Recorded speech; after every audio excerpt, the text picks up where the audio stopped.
So, you're lucky to get a show today, aren't they? Because I didn't wake up. Yeah, she didn't wake up. I usually wake up earliest on a Sunday, but I didn't wake up. Did you get a till good night's 9? sleep? Yeah. Oh, that's good. I did. Good. I didn't. I got woken up ceremoniously by Kiki saying, Dad, you're snoring.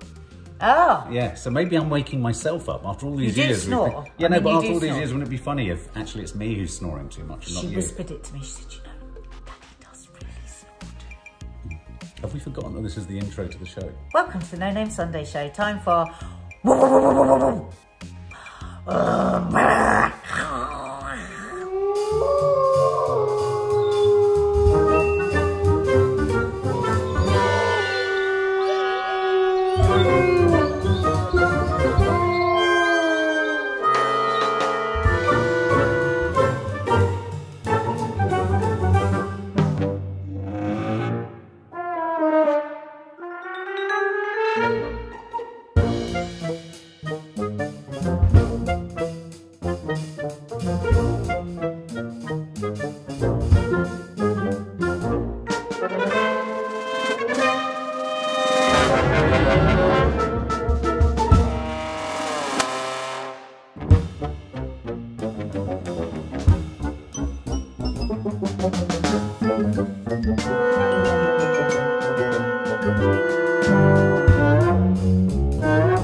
So, Miss Sawalha, what is the first dish? What is the morning after dish? I feel like I've got a terrible hangover, actually. I feel really hungover. So Actually, Betty just texted me and said she's got a terrible hangover. God, 85 and a hangover. Wow. Mum. Well, I mean, your dad ate his face off the last time he got drunk. He did. Yeah, Mum's rock and roll. fascinated by that. We still got two. Not the last time, about the 100th We last came in, time. he said, I've eaten my own cheek. Yeah, he did. My tooth is That lodged. was a long time ago. My tooth is lodged somewhere, and none of us have ever found the tooth. He's got a tooth roaming around his head. But he's been drunk many times since then. Yeah, no, yes, it's true. So today's dish is lovely, actually, really nice. Smoked haddock and prawn fish cakes with watercress sauce. I used to love fish cakes. Delicious.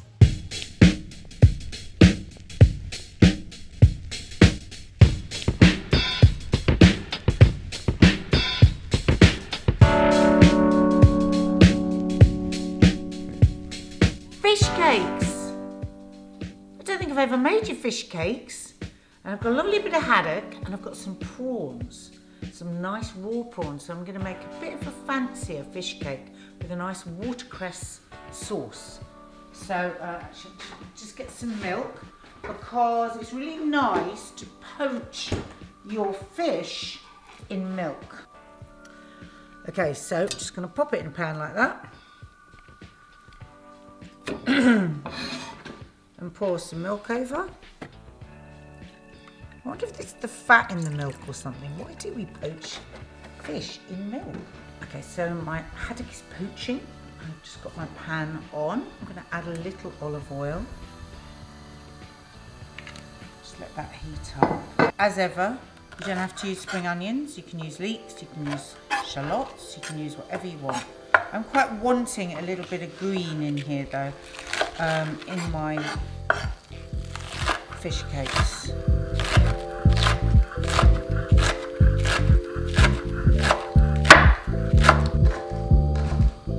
want to overcook the fish.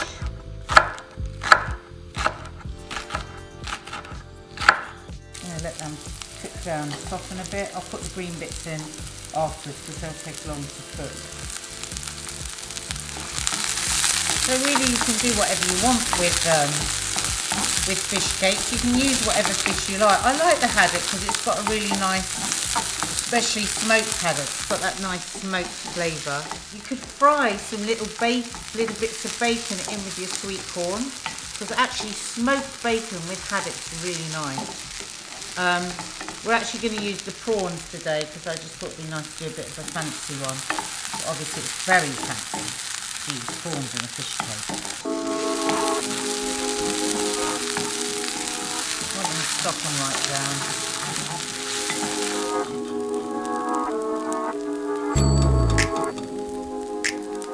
There's my fish. Cooked perfectly. I think that's about 250 grams of haddock I've got there. I'm put in the green bits. I always put the green bits of the spring onion in afterwards because they just cook so much quicker. I'm just going to roughly chop these prawns.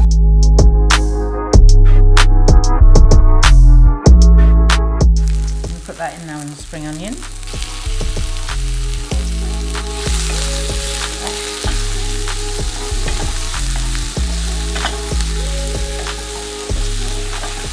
And you literally just cook them until they turn pink. Pepper.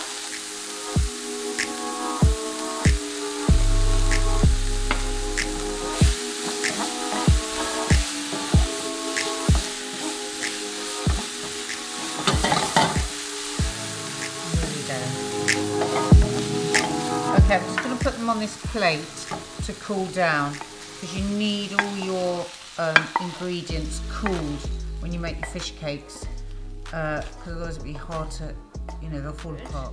So I've got some leftover mash. If you haven't got any leftover mash, do about 100 grams of potato. You can either make it into mash or you can just mash it up a bit. If you like a bit more of a lump in your potato. My mum always hates mash in fish cakes.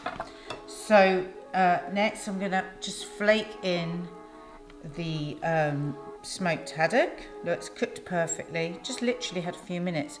So next we're gonna put in our prawns. Wow.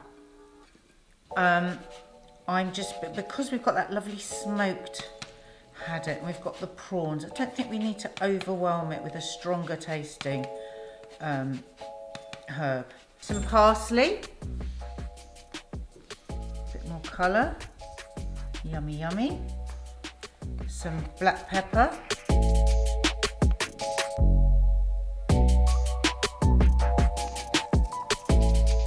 that's Nanny Di doing her yoga class in there if you can hear something. I'm going to put a little parmesan in. You don't have to, but I just think it adds a really nice richness. Make sure it binds together. I'm just going to put just a little bit of the egg white, but not much. I'm just going to mix that in. That just helps bind it a bit.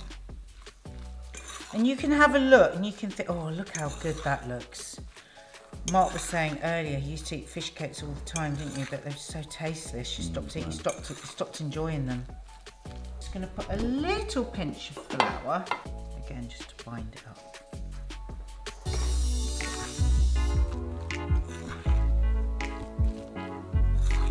Okay, I'm just going to put the oil on, just on a very low heat. Because remember what I always say, bring your oil, your fat up on a low heat rather than just blasting right at the beginning. Of course, the other really important thing to make sure that your fish cake doesn't break up is that your oil is the right heat.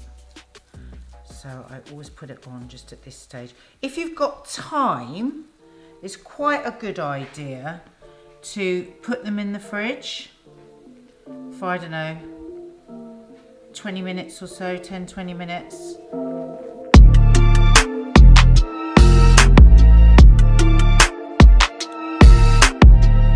Now remember, as soon as you put something in, the heat of the oil reduces. So I always just turn my oil up just as I'm putting it in.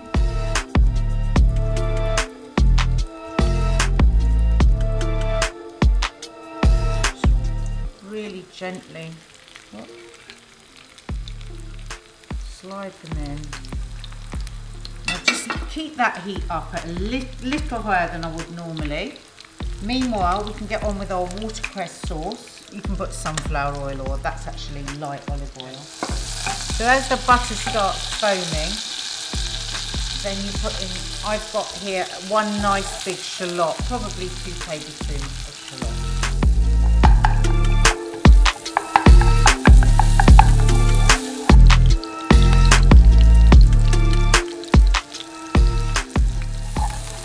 So those are cooked down now. Now usually I would put in white wine, but I haven't got any white wine, so I'm going to use a splash of sherry. Let that really boil. Good pinch of salt. I'm going to put our fish cakes.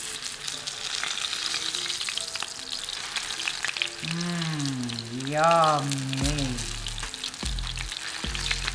Perfect. And you notice I haven't touched those once, I haven't fiddled with them, I haven't moved them around the pan. And now they're really nice and golden brown, and most importantly, they're still together. I'm just going to turn that heat down a little. 100 mils of chicken or vegetable stock, or fish stock, I suppose, if you're serving it with fish. Let that bubble. It's quite good if you can to get organic watercress, because watercress, you know, as you know, is grown in water, and apparently some watercress, the provenance is very dubious. If you can, get organic with watercress. You don't need to get organic with everything, but some things I think, yeah, it's worth it. So I'm just going to put my watercress in there.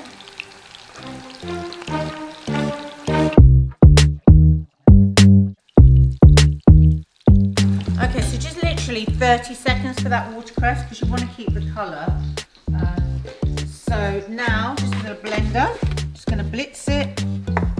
If you've got a big blender, just put it in there.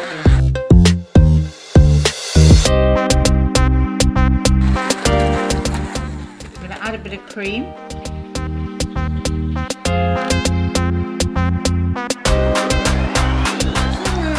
Ooh, we are ready. Let's take them out. Yummy, yummy. These smell so gorgeous, guys. You can smell the smoky haddock. You can see the juicy prawns squeezing out the side. That would make a great posh fish burger, wouldn't it? There we have it. Oh, and a lovely crunchy potato. And our watercress sauce.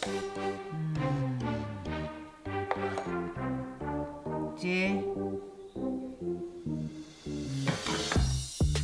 Squeeze a lemon.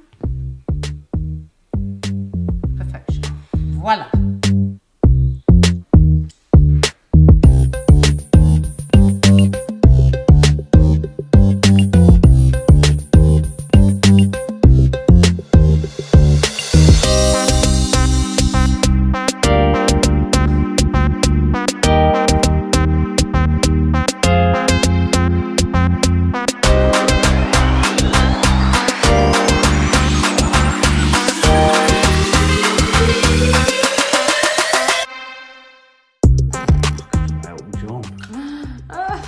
On a good day. On a good day. Oh, okay. Funny shit. Funny shit. Let's laugh. Let's laugh. Let's laugh. Oh my god, your eyes didn't look like your eyes just then. Like they look like they were stick-on eyes. Let's laugh. So we got this fuzz. This was really funny because it reminded me of Toffee when Chi-Chi comes for attention. Yeah. You know.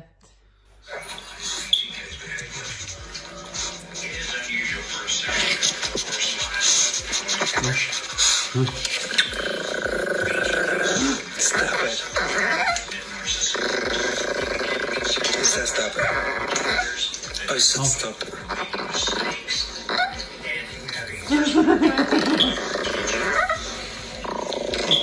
No. Stop it. Oh my god, proper guarding.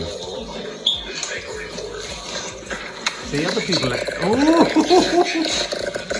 No. No. No.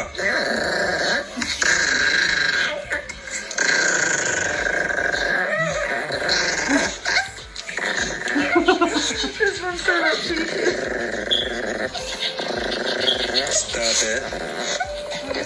Oh my God. Oh my God. That was almost like a cartoon character, wasn't it? Oh no. This guy's impressions are so accurate that I thought he was like yeah, no, but I thought it wasn't him saying it. Like I thought he was lip syncing. Oh right. Look. Gordon Ramsay. Young man, fuck off. Gogglebox guy. Sisters Ellie and Izzy. David Attenborough. And the cheetah licks its balls. Comic book guy. Worst date ever. No, you may not have that comic. Michael McIntyre. Ladies and gentlemen, have you noticed? Boris Johnson. Baba, stay in and stay safe. Stewie. Hey, surprise! Brian Cox. The moon and the stars. Craig Gravel Horwood. Fab you the starling. Reverend Lovejoy. And the Lord Fabbar. Piers Morgan. But you don't know your numbers. Jeremy Clarkson. Who wants to be a millionaire? Glenn Hoddle. He's put a ball into a wonderful area, as I say. Joe Brand. He talks about chocolate and cake and slag off, man. Anne Carr. Very good. Now the chatty man sofa, yes! Morgan Freeman. And that was the end. He does them so well. It's amazing. I know. Oh It's my crazy. God. I want him as my dad. I know. I found this really funny. It was really accurate. And this guy, his TikTok's mainly just him impersonating like how characters act in a film. You know, the stereotypical characters. Yeah. And this one is how bullies back up in movies after being interrupted by the teacher. Hey, we're just playing around, principal side character. Isn't that right? Huh? Hey, we're just messing around. We're just playing around. Hey, we're just friends. Isn't that right? Hey, I'll see you in gym class, last name. Come on, extras, who always stand behind me? Very good. So well Very done. good. It was so accurate. Very good. Did you see I sent you an image of a proposed first metropolis on Mars? Yeah, no, I saw the notification, but I was talking to Mum. Boy, do I want to go there. I want to live in caves and I want to freeze to death. And grow potatoes. This is really cute. It's a whale meeting a penguin for the first time. Oh. And I was running far away. Would I run off the world someday? Nobody knows. Nobody knows. And I was dancing in the rain. I felt alive and I can't complain. But no, take me home. Take me home where I belong. I found it so cute. They're not thinking about eating him. Oh, you wonder whether with all that forehead, whether they've just got like, you know, sort of amplified, sophisticated emotion shit. This is quite funny. Oh my goodness! Oh, little thing. So cute. Oh my God. when you're just chilling and the funny friend starts opening up. I ain't gonna lie, bro. Sometimes, like, late nights, I just cry like a motherfucker. Like, ain't gonna lie, bro. Sometimes, like, late nights, I just cry like a motherfucker. It's so true, it's so awkward. Total blank incomprehension. Yeah. Oh god. I don't know why this made me laugh. I might make you laugh. They're clipping by the string, cause I'm bitch, I'm gorilla the spinner. Alright, orangutan banging. It's just the audio. They're clipping by the string, cause I'm bitch, I'm gorilla the spinner. Alright, orangutan banging. Orangutan banging. That's very funny. That's very funny. Is that Billy? Show me your pet is clingy without showing me your pet. What's that, Billy from... Show me your pet is clingy without actually saying your pet is clingy.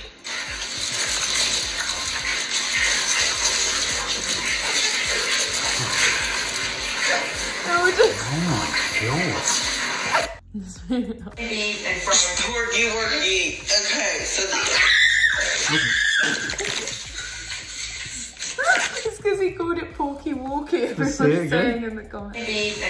Porky worky. Okay, so... God, Has it got like horns in its mouth? Is that a pig? Oh my god. Oh god. Could you kill a pig? No. For sausages? No. Bangers and mash.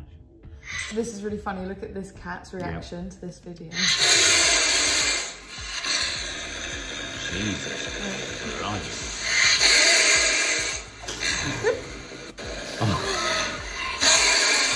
He's trying to get away.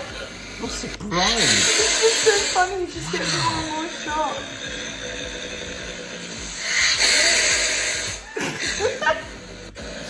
Beautiful. It is beautiful. I know. It's scary. It's like, who's the dude inside the tent? Oh, It's yes, baby just going, baby, I yeah, think. don't bother me.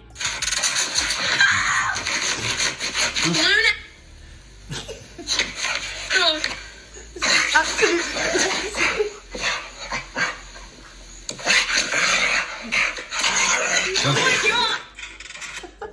God. What's wrong with him? You know when Toffee has her mad half hour and she's got a little bit wet? Yeah, yeah, yeah. She runs around like so fast. Oh, it's so funny. Hello, Is that one again? Where's the ham?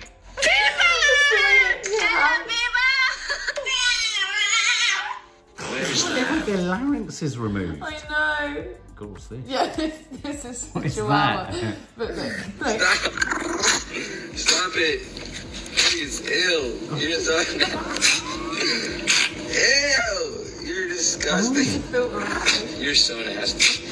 Ew, stop. Stop. You're just nasty. Stop it. Just look at the camera. Look at the camera. Look at it. Say hi. Why are you mad? Stop growling. Stop it. You don't need massive CGI to have a really odd-looking gremlin creature, I do you? know. Yeah, 2039. COVID-19. Don't worry about it.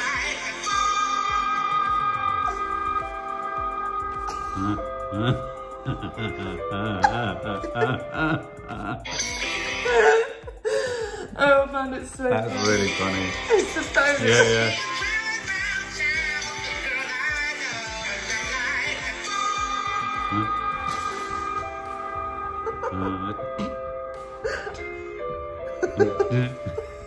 His face when he pulls that off. Oh my god. Oh god. When the door handle grabs your dressing gown. Ow, you fucking dickhead. What the fuck was that for? Ow, you fucking Hate dickhead. it when that It's happens. so embarrassing. What the fuck So was that for? embarrassing when you get caught on something I know. and you go back again and again and again. This is funny. You know that person I showed you before, and she's trying to like make the sound Yes. and stuff. This is another video of her doing.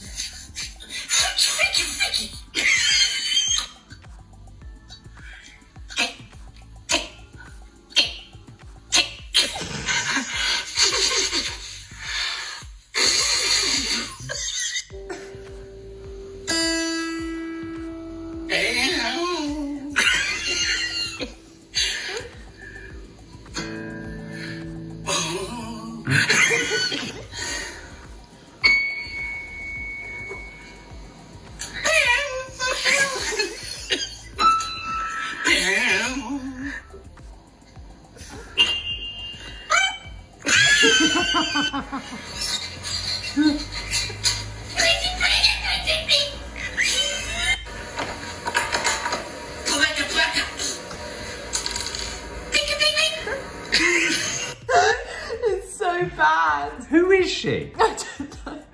I really want to know though. I want to know who she is. I know. She American? Yeah. It's That's so funny. She's hysterical. amazing. Put your hand out in front of your child to see what they do.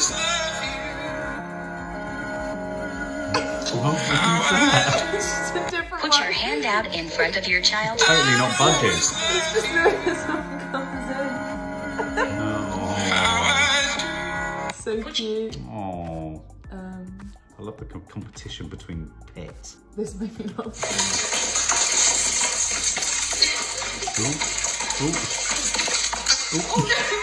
That's like a rubber duck. And his back legs, look.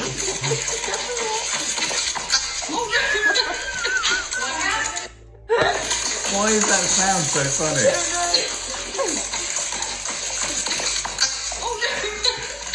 I didn't expect it to make that sound. I saved this because you love otters. I do.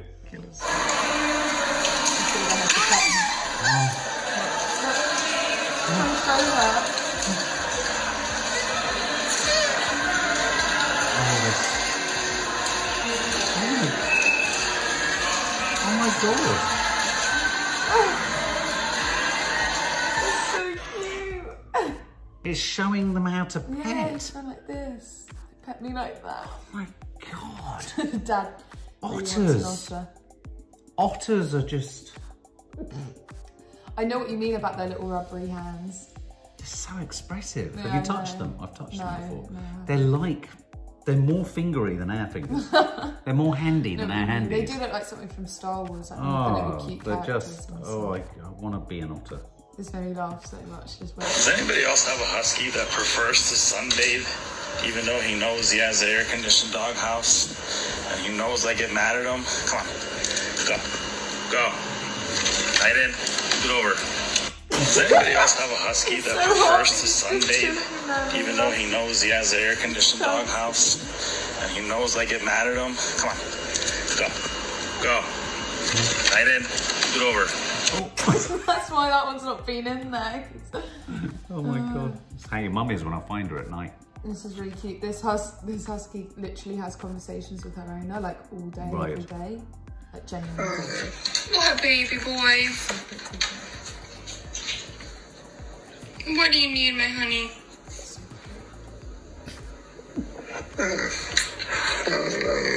Yeah, we're going to. I'm just eating breakfast right now. I don't say that to you when you're eating your breakfast.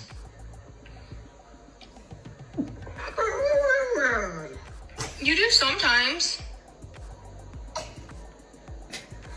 Oh. Well, what do you want to do today then?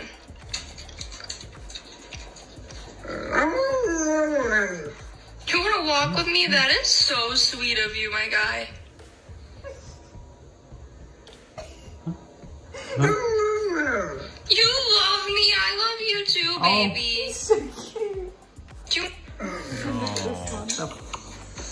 No, you can't have that yet. We're gonna open that tomorrow. Tomorrow?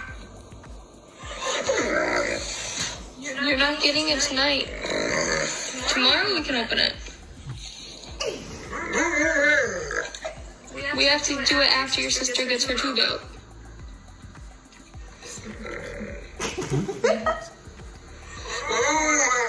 You have to wait. He's so cute. I literally have videos and he's very happy.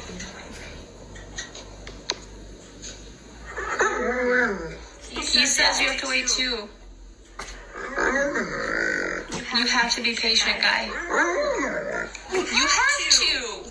Oh my god, that's amazing. So but it feels like, because was it Kiki was saying that they reckon by 2030 they'll be able to translate what dogs are saying? Oh really? Yeah, with Must the be collar, so annoying like for the them one from when they're Up. just trying to tell us stuff. Yeah, they're probably trying to tell us really simple shit like don't step in the dog shit. Yeah, probably.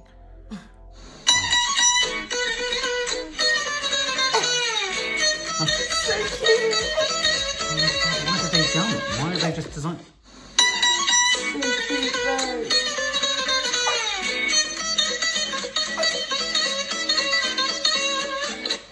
Is it just joy for life? Yeah. Is that just the joy of life?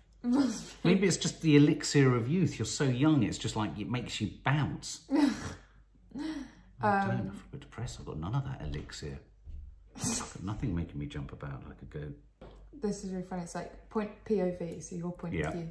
You grab a spoon to eat your dessert and see this. Which dessert are you taking?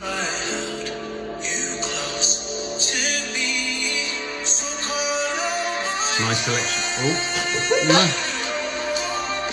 Oh,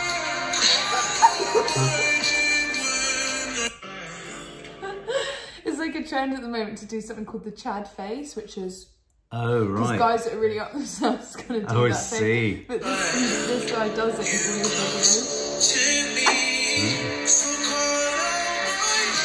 It's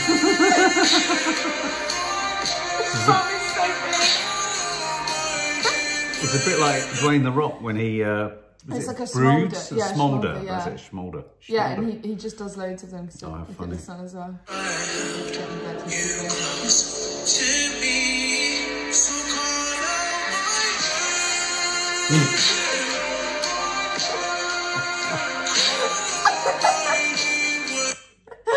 It's so funny. That is funny. I get it now. You need context sometimes, don't you? Because you'd Yeah. see that stumbling around as a 50-year-old and you'd be like, what is he doing? Yeah. This is... Toffee? Toffee? Toffee? Do you find it funny? Toffee? Do you find it funny? I guess you want to go for a walk. I guess that's what you want, isn't it?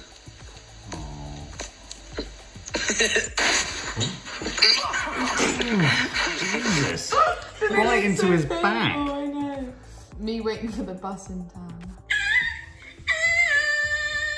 What's the point of being single when you break up alone? You chicken nuggets on the floor and you bitches a hoe. I wanna get the sis. His eyes. It's so accurate though. What's the point of being single when you break up alone? You chicken nuggets on the floor and you bitches a hoe. I wanna get the sis. Your average bus stop action, certainly in London. So funny.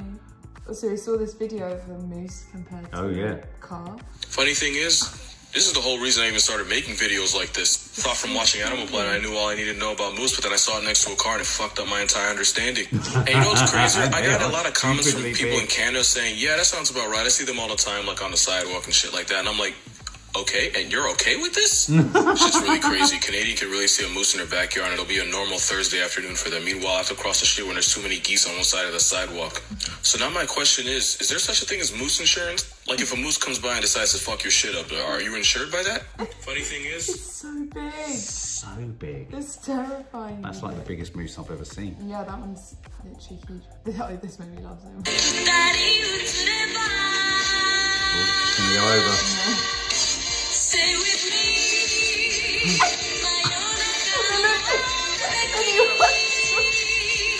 Glinting light. I know.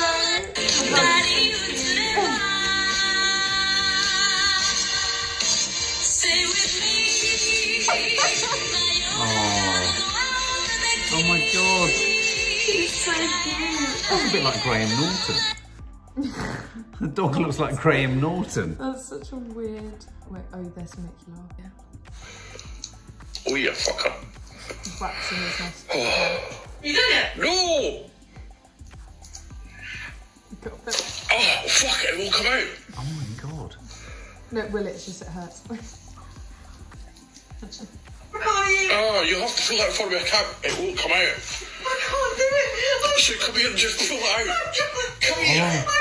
I've just pulled it. It won't come out. I can't do it. Just do it. The right one. This one. Yeah, go on. Ah! It's the hand slipped. Oh, fucking hell. You're supposed to pull it out. Oh. Pull it out, I said. Jesus Christ. Is that a real moustache? Oh. No. Whose idea was this? Yours. Oh. Right, you ready? Pull it out. God.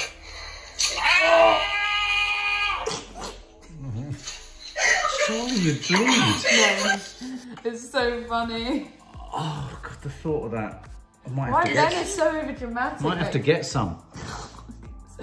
Oh my god, my nose just went really... Mind you though, to ultimately be free of hair from my nose feels like it's a price for what I'm willing to make. Take, bake, fake, rake.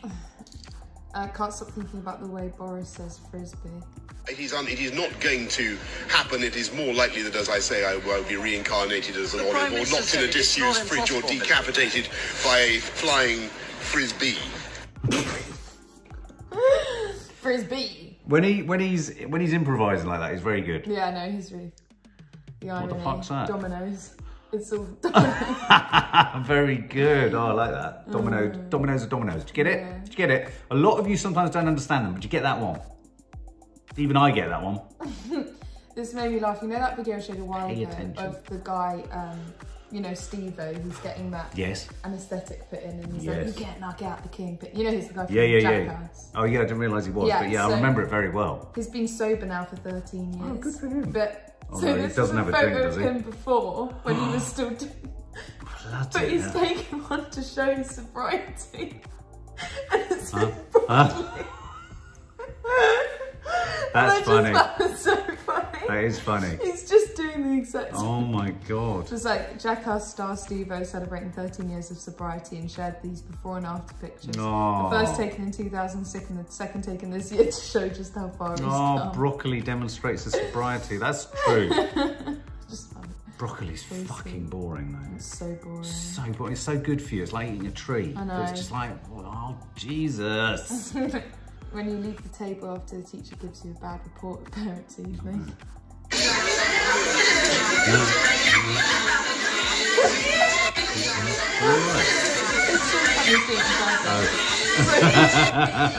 Very true. I miss going to the beach, gives me peace and quiet. Me at the beach. That's your mum whenever she gets in the sea. Never... It's catastrophic. Me this summer when I'm asked what time I'm coming home. But you're my hero, Elon. I drew Elon Musk. What do you guys think? God, it's just like... Elon Musk, delete that shit. Pick up a pencil. Is that what he said? I'm not sure. Oh if my it's God, real, that is so funny. Weird thing is, it looks just like him. You know it's him. You know it's him for sure. No, you're not having it. Fuck off. I told you once. He's just like duetted the video, but it's very good. No, you're not having it. Fuck off. I told you once. Such a bad fall. Oh, that poor dog. Bet he feels really embarrassed about that. Taking Kong to the vet after he took my edibles. Oh my God. Look at the folds on his... And his eyes are going into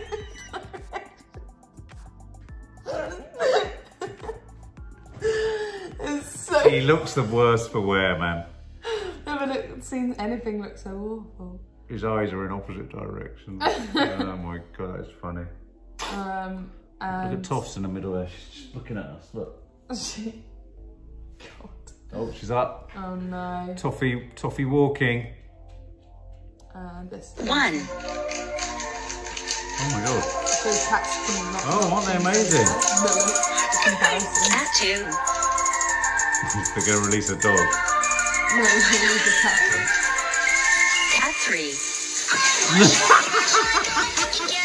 And one.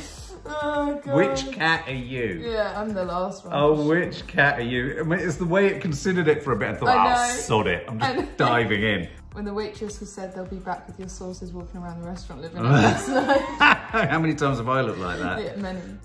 I don't know why this made me laugh. Might not make you laugh. Okay. But it just, I found it really funny. All right. Girls that poo. Girls that shit. Yeah, that's some proper shit. Yeah. Oh God. That's it. I found it so funny. Yeah, well that's it. Well, there you go. And no better subject to end on than girls that poop or girls that shit. Toffee, what do you do? In fact, Toffee did a shit 3 times in the park today. Toffee definitely shits. No, she's a shitter. She's looking at us. She's looking at us. You're a shitter. You're a shitter. Are you a shitter? She doesn't know what we're saying. You a shitter? You a shitter, Toffs? Toffee? Are you a shitter? Yeah. I think you are. And so today's newspapers, there is a really nice photo of someone very close to me in today's newspapers, which I'm going to save to the very end of this entire section. Oh! Yeah, really nice photo. Oh! Yeah, who do you think it might be? No idea.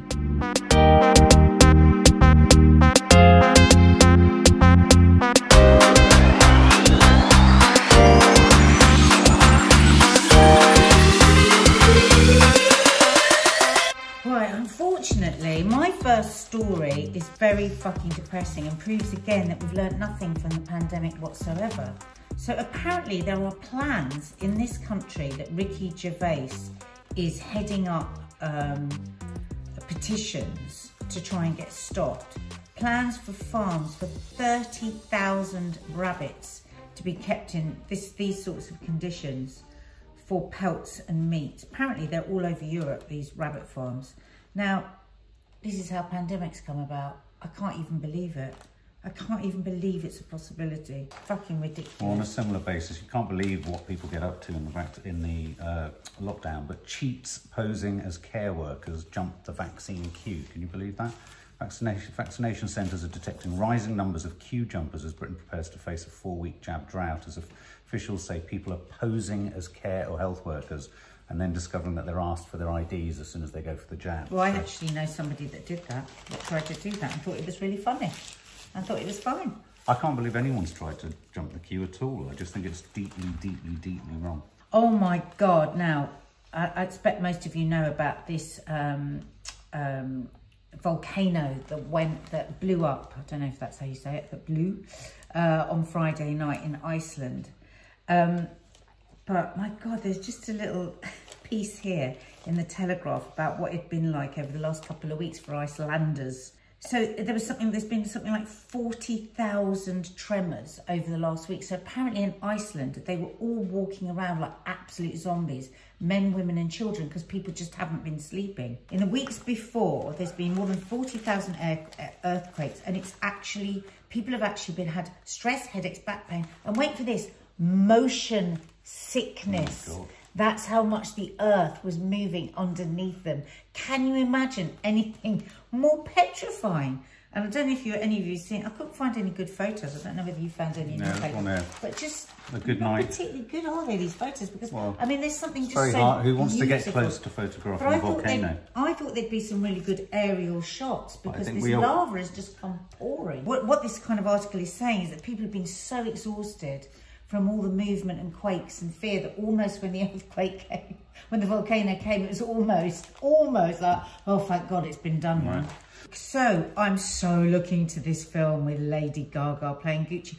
Lady Gucci. I didn't really know that Gucci was Lady Gucci, or whatever she was. Signora Gucci was this great character. I mean, I think of what's the other big Italian house that we thought it was? The film was actually about. Versace. But I didn't know. I don't know anything about it. There's the accusation that she got a hitman to kill him. Yeah. I mean, I had no sense of this. What gets better than Lady Gaga and Adam Driver? Obviously, a lot of the papers running with the fact that various ministers are saying, don't book your foreign holidays, staycations, fine, if you can find somewhere. But the headline here, which was a bit fantastic, summer holiday. Trips abroad unlikely as third wave sweeps Europe. Now, ironically, this is all about us getting a lot of things right, but the rest of Europe lagging so far behind us. And of course, the worry, I think, amongst, SAGE and scientists here and across Europe is that because Europe's lagging behind, you've got to think about it as the longer period of time there is that the vastest amount of people are unvaccinated, the more likely a variant is going to develop that's troublesome. And by all accounts, when you say the Brazilian variant, there are about 600 Brazilian variants and there are about 700 South Africa. Yeah. There are just hundreds of them all bloody time. But it's looking more and more likely that of all the elements of the roadmap out, foreign travel is going to be the one shoved back. So anyone who's booked their flights or is thinking of it, I would seriously advocate and hesitate. Because as Mark was saying yesterday, you might have a guarantee that you can get your money back, but a lot of these travel companies, unfortunately, aren't going to fold. Well, a lot of them could do. I mean, Thomas Cook went before the crisis. TUI, how robust is TUI? How much more debt can they keep borrowing in order to keep surviving? Stunning. So I think Christmas-deprived Britons are decking the halls with Easter trees. I think to make up for a sort of lack of festivity at Christmas, Easter could get a bit of a bounce. A bunny bounce. Oh my God, that's gorgeous. And so an enormous amount of money and effort is being made with egg-shaped baubles, rabbit decorations. Can we get a sort of spring-like Christmas tree? I think there's something rather attractive about a spring Christmas tree. God, I can't wait to see what Stacey does. So Riz Ahmed, who we all love in this house, and now has been nominated for an Oscar in, this film sounds really interesting, where he plays a deaf heavy metal drummer. Yeah. Sound of metal or sounds of metal. metal. He was saying he had to learn had to fully learn American Sign Language. But he was talking about how he nearly gave up acting when he got the call to fly to LA for his audition for Nightcrawler, sorry. Yeah. And he said that he was just, this is what a lot of people don't realise. 99.9% of actors have very little money. Yeah. Even when they get big parts. Yeah. It's a passion career. Yeah. You know, and it doesn't matter whether doing theatre, even telly. You'll see somebody might pop in and out of different TV shows. They're actually not getting paid that much, and it's often there's months of unemployment either side. So I just thought it was a reminder of that coming out of the pandemic, because we have a lot of sympathy for all kinds of professions, air travel, all of that, but we do forget that all these performers, that let's not forget, have got us through this hellish year, are in a state of poverty, and all the people that work backstage and all of that. And yeah, I'm so happy for him though. I pulled a similar story. I think the thing I love about Riz as well is I've talked a lot about how I worry that the British acting scene, young actors or youngish actors, is principally populated by people who've been able to afford to do it because they've gone to Eton or very posh schools with quite a privileged background. There's no criticism of their talent, but in terms of diversity, and I think Riz bucks the trend in every department. You know, he's also a fabulous music producer and all that. He's grafted. He has grafted his way to that Oscar nomination, I tell you. This one I thought was quite nice. Harvey, Katie Price's Harvey, on track to be a TV star. We were saying I said I'd watch a TV show if he was in it all the way through. And it looks like Katie Price's son is to become a reality TV star, as they're talking to Minnow Pictures, a small indie, about following their life together. It's sort of like Harvey and Me, but a sort of slight fly on the wall thing. Now, it's always a bit tricky, this, because of course he is entertaining, he is lovely, as long as it doesn't stress him out and as long as it doesn't tip into she's very protective taking advantage. Of him. Yeah, she's very protective of him, so I doubt that. If he's enjoying it, I think the working title is Harvey Price: The Adventures of Harvey and Zach. Is Zach is the other boy in the film that he met and watched trains with, isn't it? So, I mean, the thing is, he loves being with Katie. Yeah. His favourite person in the whole world is Katie. Yeah. He would be with her 24/7. So I imagine that do you know what, for him it'd be favourable to being at school. I love this little story because this is exactly how I feel Martin Compston, that's his name. This is the actor from Line of Duty. New series starts tonight. I think we were going to watch it, but I think you have to watch the series before. They have to have a way of being able to get new viewers in, surely. Yeah, because I don't want to watch 5 series this afternoon. No, we won't do so unless we don't have to. We won't be watching it. And he's just talking really honestly about award ceremonies and how much he fucking hates them.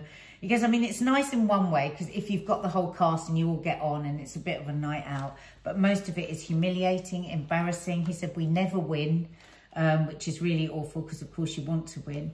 And he talks about how awful it is when you have to, when you arrive at an award ceremony, it is a one-way street. You have to go up, you have to go through the crowds, you have to go through the first bank of photographers often, and then the second bank of photographers.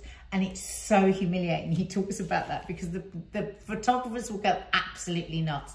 So say Amanda Holden is walking ahead of us and they'll go absolutely crazy, screaming, the lights go off. And then sometimes, not every year, but sometimes you'll come up behind and they'll just go, and you can tell some of the photographers feel a bit sorry, so they kind of do this act of taking the photograph. And he talks about this on here. So like you said, it all looks glamorous, it all looks beautiful, it all looks fabulous, but it's not. Well, at least I have to say that's been one of the good things about the pandemic is I haven't had to go to any award ceremonies. Well, at least they don't put the camera down for you as they did with Madonna. I used to film in the press pen with the paparazzi and Madonna. This word went round as Madonna arrived for the Evita premiere, and she'd been such an arse about something or other. Anyway, they all put their cameras down, and she stood there waiting for it, and there were no flashes. I mean, there was some obviously. That would have killed her. Yeah, absolutely. Well, I mean, sometimes we'd go up as loose women and it would go completely ballistic, and that's kind of in another way very embarrassing because you feel this huge amount of light. You know you're looking like a shocked rabbit, and every single thing is showing up, and you feel naked, and then you sort of stumble away and they've totally lost interest because somebody really famous is coming up behind you. It's Humiliating. This is a bit disturbing. Shop of Horrors, and I'm a big fan of being able to, you know, make sort of art and clothes. And I mean, Lisa Loves this week is all about an artist who kind of takes iconic imagery and sort of makes style out of them. But this is a bit too far. And at what point does it become too far? Shop of Horrors, a dress with the Wests. Oh no! I don't know, but I mean, you know, Myra, the Myra Hindley face became sort of cool. At what point does a savage serial killer become a sort of style statement? I don't know if they ever should. But yeah, these and what's the defence? They've been designed by a British artist. One horrified shopper said, "I was looking for a gift for my sister when I stumbled across these dresses." I don't think there's any excuse for it. It's no, but what's the artist's sort of bullshit about it? What are they trying to... It's being sold on Redbubble, and many of the West items only show up once the website's mature filters. I mean, who would wear it? What would the families are still there of the ones that were lost, the children that they had, and what they did to their... Of course, they're all adults now, and I think their son actually... But it's an interesting one, isn't it? At what point does an image... But it's interesting, at what point does an image become safe to do that? I mean, like Charles Manson, for example. Yeah. You know, you see, did Andy Warhol or someone did something with a famous sort of killer? You know, what point is it sort of a statement? At what point is it sort of... I think you have to wait until, as you rightly say, relatives of the victims have passed away if you're going to ever do 100 that. years. If at all. I think 100 years.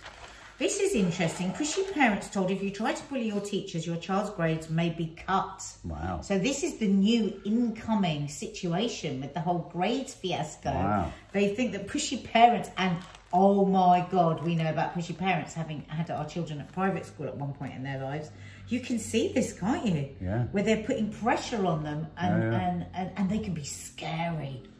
Oh my God, especially the private school parents, they can be really scary. Oh, yeah, I want to see that documentary actually about the that fiasco in America where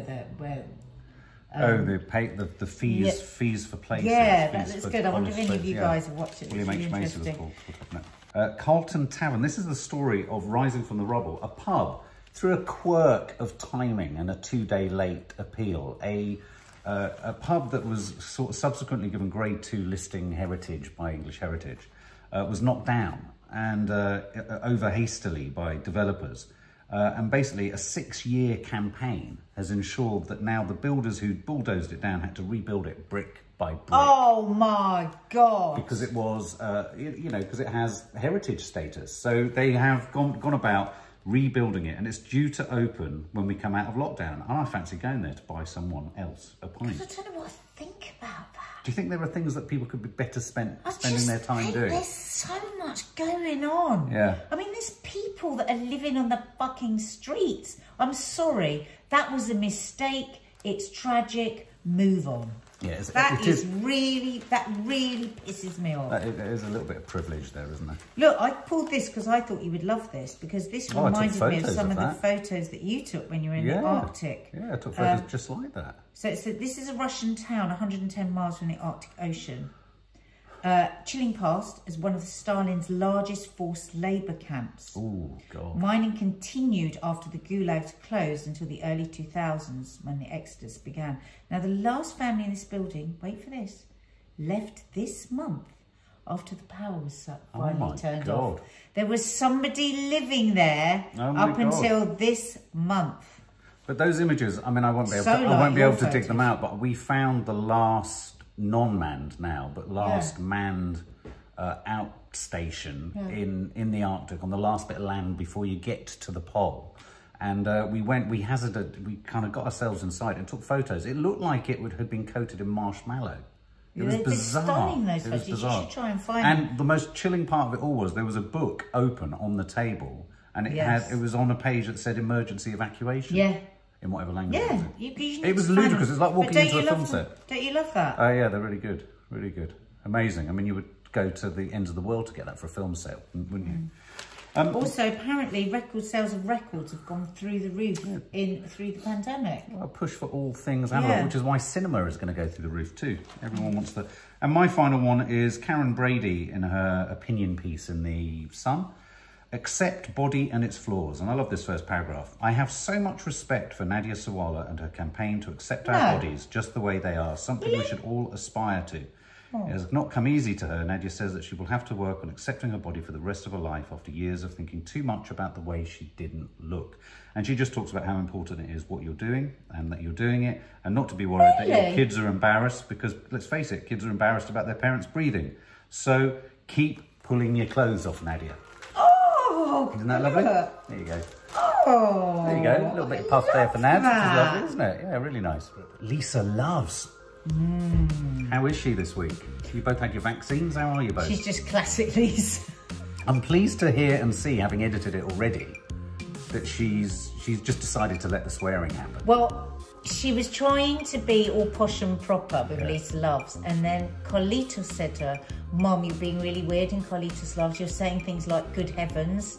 And he goes, and it's really weird because you never say good heavens, you say for fuck's sake. Yeah, I must admit, I've noticed it's returned. She sent me a funny little film from the internet yesterday. And actually, you should put it in, Mark, because she said, this is me as a kid. It's not, but it's funny. You know, the little girl. Oh, yes. Oh, yes. God, Here it is. Make me laugh. Now, and then Lisa Loves.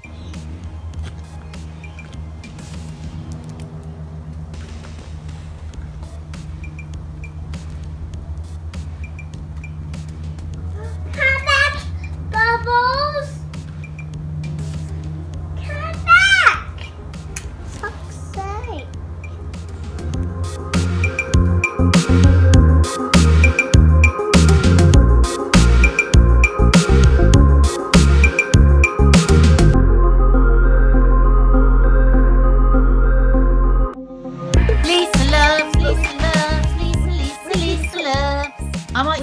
I might get Maddie to make us a tune that can go in front of this.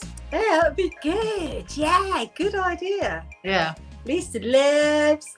Now, I've only done, I've been really lame this week, so I'm really sorry, but I am saving people money because some of your followers, there's one in particular, and she buys everything that I say, which is so sweet. And she says, don't tell my husband. I should have said her name, but I won't. But anyway. Why are you manoeuvring yourself in a strange way? Because I'm trying to sort this sausage out. Oh, God. So I'll stop in a minute. Explain to them about your sausage. Honestly, I bought this. Look at this. It's supposed to go around the neck, but it's shit. Look at that. How shit is that?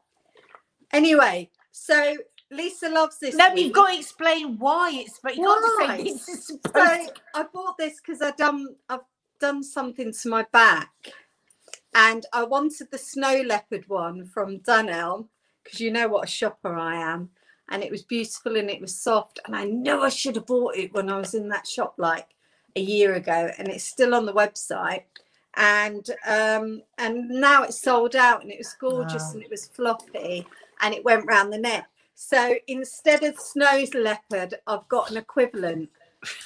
And how shit is that? Very attractive. So this week, what are you drinking this week? Let's have a look what you're drinking. We are drinking a Bailey's. Now, do you remember last time on the Bailey's, couldn't say Muriel?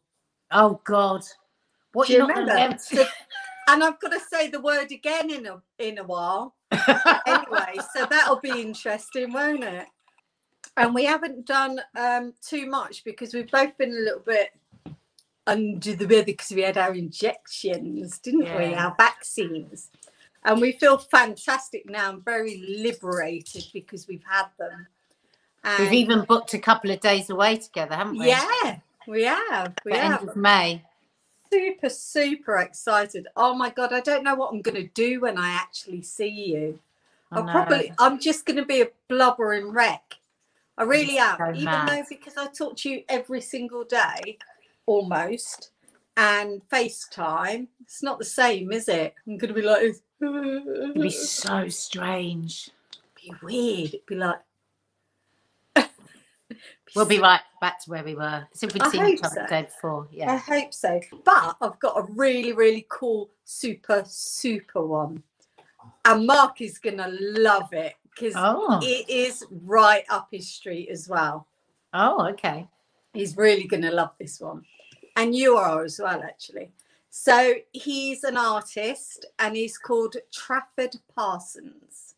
Ooh. And he's an artist and a painter and a wicked dancer. Oh my God, he dances like there's no tomorrow. He's Really? old school.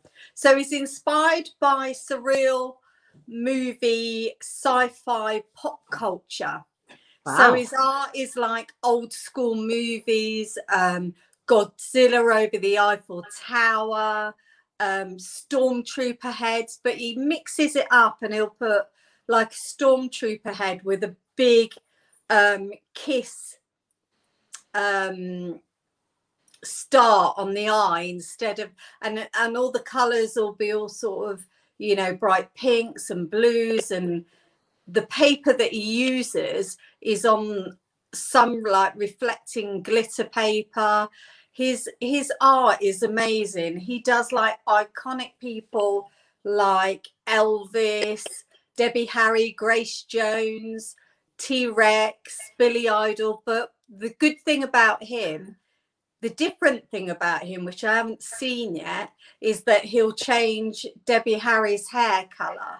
So he'll have different hair color to what matches your living room, but it'll still be the iconic picture of Debbie Harry. He'll have Grace Jones with a big black mark going across her eyes, her iconic, you know, hair that went straight across, and she used to have this real black graphics across some of her pictures if you look in the 80s. The best thing about him is that he does the most fantastic dancing. So he must have been a dancer in the past, and he'll play old school records. He'll put a record on. He loves his vinyl, and then he'll have a boogie. And, you know, I think he's about our age, but he done half move. He's brilliant. He's so cool. Where did you find him?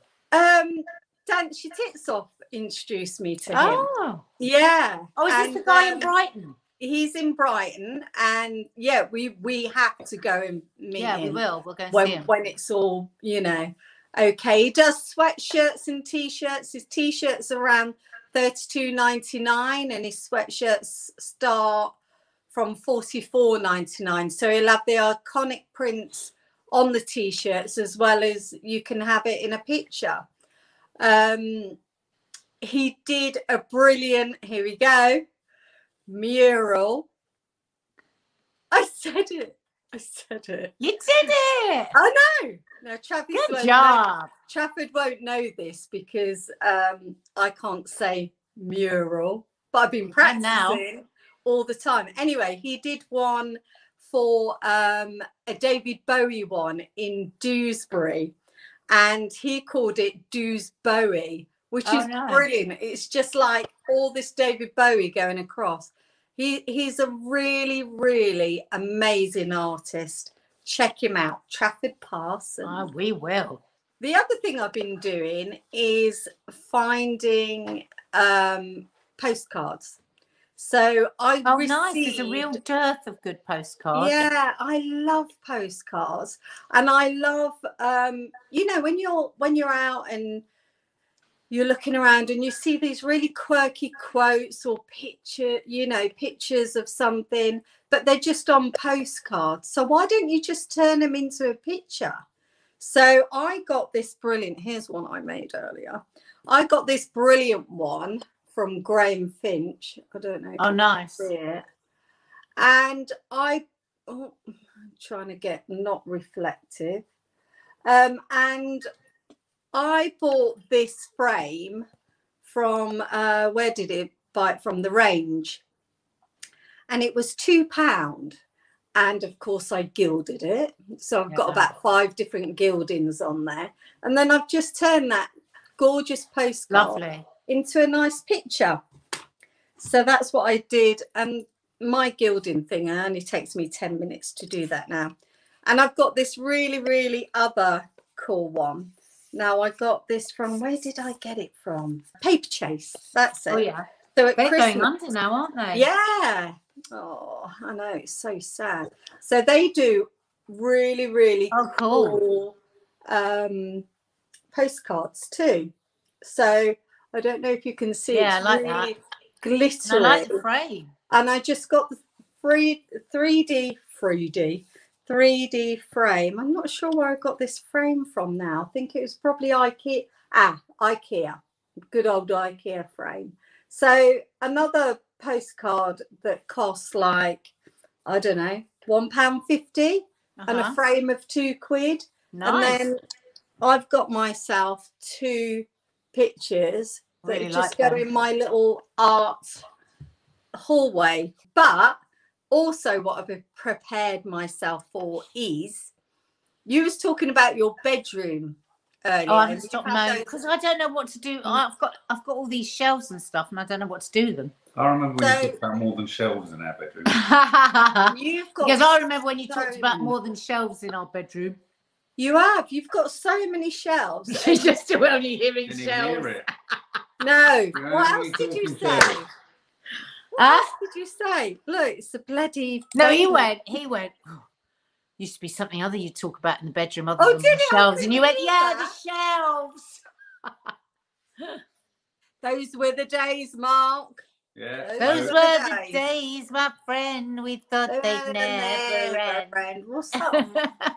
My broke on, honey. You've got the most amazing wardrobe, and I'm really proud that you bought matching hangers. That's a good start. And don't put your head down. I can see your roots. I thought you'd never end. See what happens when I don't see you. You've got roots. I'm a mess. No, you're not. I'm going to do it this week. I'm going to do it. So what have you found for me then? Well, what I thought was, because I said to you, what's your colour scheme in there? And you went, I ain't got one. So I said, okay, so what colour do you like? And you was like, well, I like blush pink or a little light pink. I was like, okay, so you've got these gorgeous cream wardrobes, so we can put a splash of colour in it. So what's good is that when you go off pink, you just take them all out and you just change your colour scheme. Yeah. So you're not going to go mad. But what I found for you is, because you said pink, Muck and Brass have got this amazing wallpaper, and it's a flamingo, and I've seen that on her, and she's got heels on. She's got heels and a little handbag, and you've just got a small section, so it's not going to be mental in there. It's like literally this big. Yeah. So you just buy one roll. And the best thing about Muck and Brass wallpaper is you can buy it by the meter. So you don't have to buy a whole roll. You can buy just what you want and a little bit over in case, you know, you mess up. So it's brilliant and it's gorgeous and it's quirky, but you're not going to go mental either. It's just got strips. So you can have that with the little pink heels. And then we can pick out the pink for the storage boxes that go all the way across. At B&M, good old B&M. Because you don't find many storage boxes, plastic storage boxes that are coloured and are nice. They've got some really nice in all different shapes. The boxes with the lids, the long ones, you know. So I need to get all your measurements for the top. Right. And then we can mix and match with the pink. And I found the iconic, I think it's iconic, pink feathered lights like I've got here. Okay. So I think one of them in the centre. Oh, that'd be nice. You can have your mirror set up on your dressing table and all that stuff that you've got on the side, that you look at the whole time. We can have a different system. We can have a perspex system. Yeah, we can have a system. A perspex system where you can actually see where all your shit is, but it's still put away and it's not gathering dust. I'm going to see where all my shit is. See where all your shit is. And then, you know, I was really surprised. It was really quite tidy up there. I bet there's not a personal shopper in the land that like you. Okay, you can see where all your shit is. Yeah, exactly. We should brand you as the personal shopper that sells you straight. Tactless Annie, that's Right, what let's my get all mum your used to shit call out me. of here. My mum used to say, God, just say it how it is, Lise. Just say it how it is. She used to call me Tactless Annie. I've got some up my eyebrow there. Yeah, so I love that. We can get your, and I've got a pink laundry bin. Oh, obviously, all these things that you need to look at okay, rather than me just go in and you know. But I'll never look for them, so that's great. You won't, and mix and match. And then when you've got fed up of pink, you can look at muck and brass wallpaper and choose another color from that print, and then you can go with that. Nice. And then change everything around and use them for storage stuff in the, you know, in your other rooms. Oh, I'd like some muck and brass wallpaper in here. Just one wall of their. I love their paper. Their paper is insane. It's insane. She's got guys, paper. You all know the lovely chair that Lisa made me there with the dollies behind me. Hold on a minute. That's muck and brass. I've got a book. Hold on. What if I should put that in the wardrobe room? What in wardrobe room? The dollies. The dollies. I don't know if she does it in wallpaper. Because I'm taking that chair up to my dressing room. That's going to be my dressing room chair. She does dolly wrapping paper. This is a dolly. Look. Isn't it fantastic, guys? And the colour is so vibrant. So vibrant. And I've got one here that I'm telling you about. Hold on, where is it? I can't bloody see it now. Where's the shoes? The flamingo. I know the one you mean, the flamingo. Do you know the one I mean? Yeah. Oh, she hasn't got it in this one. I think she has, but she hasn't. Anyway, there's so many different. Look at me showing the colour swatch book. I got this ages ago. Only Kiki would. Only Lisa would just happen to have all the colour swatches. I know, because I couldn't decide. Beautiful. what she's got. And she's got this brilliant book. I think it's only about £5, and it's got all the prints in, but it's probably updated a bit more now. You don't need to go mad. You just need to. I love that room. I do my meetings up there now. I do my yoga in there sometimes. I love that room. It's a gorgeous, gorgeous room. If it hadn't been for you, I wouldn't have that room. I still wouldn't have a cupboard. Yeah, I know. I'd just have a rail. It was like, blimey. Mark goes to me the other day, do you think we made a mistake by making the biggest bedroom in the house a cupboard when we come to sell it? I said, I don't care. No. I don't care. Because Maddie got wardrobes from them as well, didn't she? Yeah. And then at the end, when it's lockdown, when we can finally see each other, oh my God, I can just let myself loose. I won't know what to do. I won't know what to do with myself. I've missed your dinners. I've missed your hugs. I've missed. She's missed my dinners. Drink. I've missed all your food. I've missed hanging Mark. Out. So that's brilliant. So I've got my room sorted. We've got the artist sorted that we're going to visit with Dance Your Tits Off. And what was in the middle? Oh, yeah, the frames. Nice idea. You'll have to show everyone how to gild one day. Yeah. So thank you, Lisa, for this week's Lisa Loves. Bye. Bye. Okay, pudding. I'm looking forward to pudding this week. Oh, my God, it's been dangerous. We've been eating it over the last 2 days. It was so good. It's raspberry hazelnut meringue with plenty of cream and raspberries. Please, please make this pud. It's delicious. And apologies for Toffee licking her arse over my shoulder. Toffee! Oh, Toffee!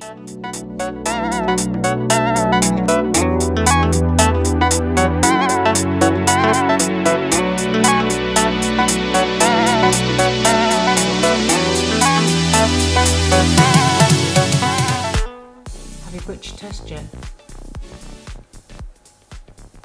Have you booked your test yet? Action.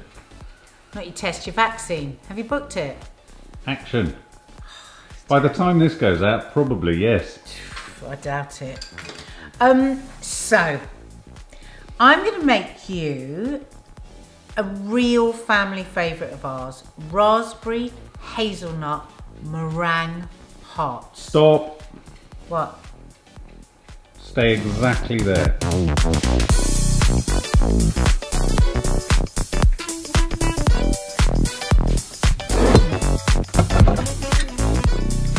Kind of relevant.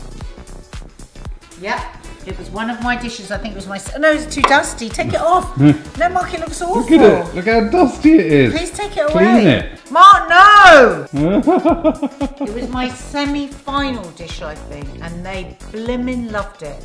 And we had this for Mother's Day, didn't we? And Mark just loved it so much. Oh. And we said, oh my God, I've never made it on the No Name Sunday show. So here we go. And I went, actually, shut the back door. It's actually quite easy. Is Don't tell the MasterChef judges. So all the usual rules, but just in case nobody ever seen me do meringue before, there are important rules for a meringue. First and foremost, always wipe out your dish with vinegar or lemon. Because however clean it is, you think it is, there just might be a trace of oil or grease. And when there is, you won't get the volume that you're after. Next thing, eggs at room temperature, and don't crack them directly into the bowl where you're going to be whisking them, just in case you, drop a bit of the yolk in. What do you mean? Because for the eggs to work, to froth up properly, you mustn't have anything else in them. Oh, I thought you meant do them in another room. Oh my God. Nearly put the wrong one!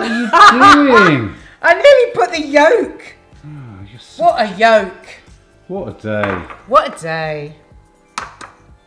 Ever since we watched the Katie Price documentary with her and the adorable, absolutely adorable Harvey, there's a brilliant bit in it when he's had a really shit day and he stops, doesn't he, and goes, oh, what a day. I know. And it was so funny, and we say it all the time now. Makes us grateful for every day we have. He's such a honey. Isn't he? He really is. He really is. He really is. Very lovely chap. God, look at the difference of those eggs again. I know. I'm on a big fat close-up of the mixers. A big fat close-up. Okay, so I'm just putting a little pinch of salt. It stabilises the egg. I have my oven on at 190 degrees. Start your whisk slow. Don't go in at full speed. Like many things in life, hey babe. Yes, babe. What a day. What a day. Gigi! You alright, darling? You alright, Gigi? You okay? Yeah. Are you okay? Are you okay? Gigi? Get your nose out.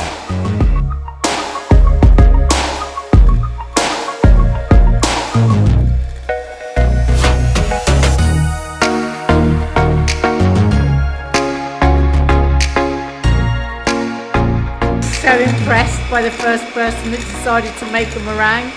Who thought of it? How did they think of it? Here we go, now here we go.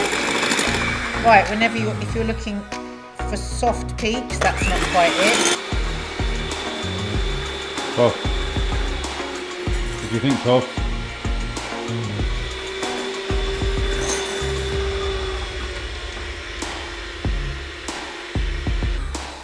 So that's how you want it, that's the soft peak. Well, yeah, so it is, babe. So now we put our sugar, 250 grams, a tablespoon at a time.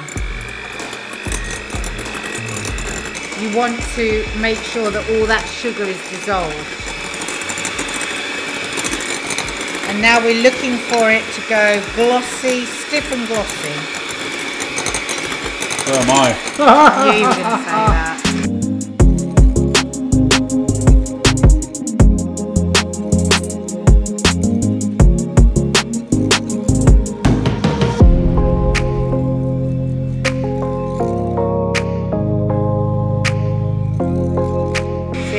Getting nice and thick and glossy now.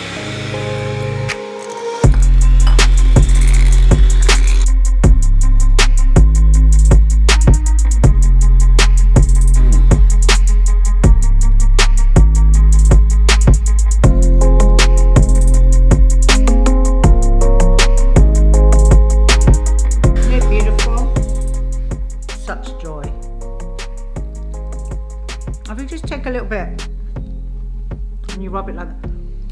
It's still a little grainy, but I don't want to overbeat it. Half a teaspoon. Now I'm using a sherry vinegar. Raspberry vinegar would be really nice. I haven't got any. Just half a teaspoon. Hey. But don't use like sarsens. And now I have 115 grams of toasted chopped hazelnuts.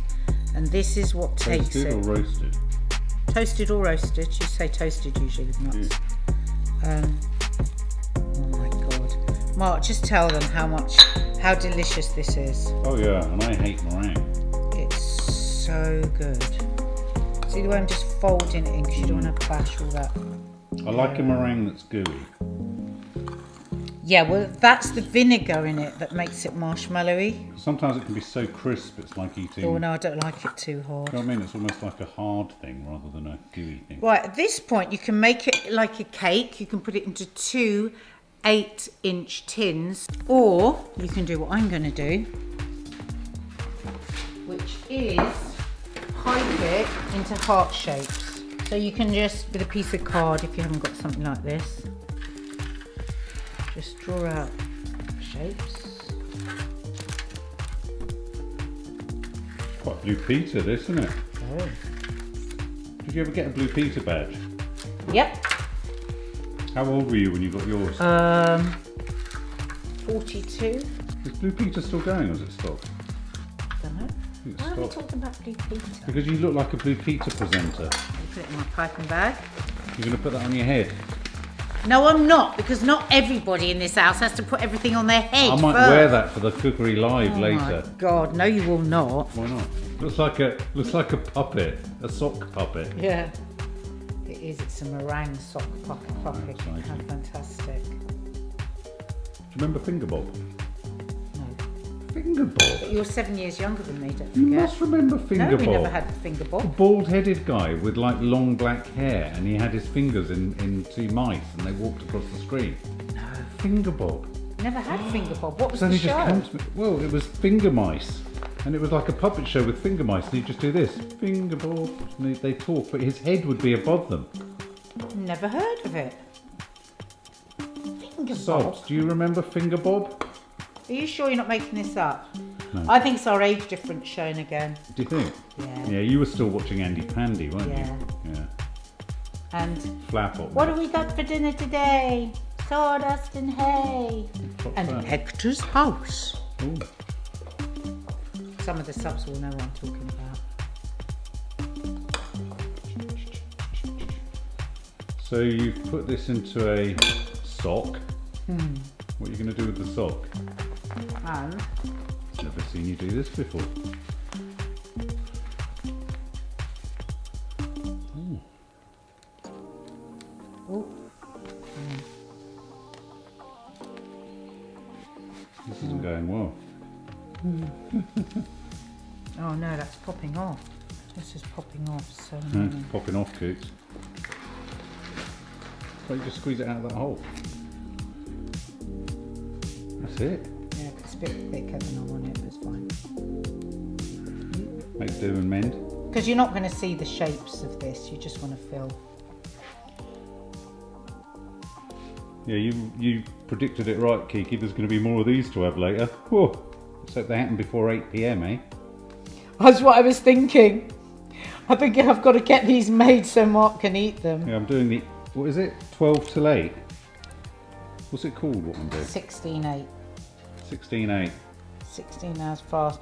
Because Mark has a real problem in the evenings. He cannot stop eating at night. So, because he's very disciplined, when you put your mind to something, you're actually really good. So I've done it for 3 days now. Because now you've got a total ban, you can do it. It's really weird. Total abstinence. Yeah, you have to have total abstinence. So however hungry he is, obviously he eats well through the day. This isn't about starving. This is about not overindulging at night. Yeah, because you it's really like Kiki do said to me in the overindulge. park today. She said, "Dad, you kept asking why am I not sleeping at night." She said it had something to do with the tub of Nutella you ate just before you went to bed. Exactly. What's that? It's like Superman's curl. Oh, is that a baby heart? Yeah, a baby heart. Oh, Nad. You just make this a bit thicker. Right. You can, of course, make these much smaller. I was going to say, plenty. The ones we had the other day were smaller, weren't they? Oh, much smaller. These are going to be ginormous. Mhm. What are those great big pink things you get in bakeries? Are they meringues? Yeah, but they're those hard meringues. Yeah, they're so hard. I don't see the point of them. No, it's like they're made of sandpaper. Horrible. Absolutely horrible. Yeah, they crack and crunch and they powder up. It's like plaster. It's like plasterboard. It's like chewing on the corner of your bedroom wall. Yes, darling. Just darling. Just throw us a darling. smile. Anything would be nice, just to notice you. Darling, darling. Have you done That's hearts? going to go. Have you done hearts because you're in love with me? Yes, baby. Okay. So half an hour at 190. We'll have a look in half an hour.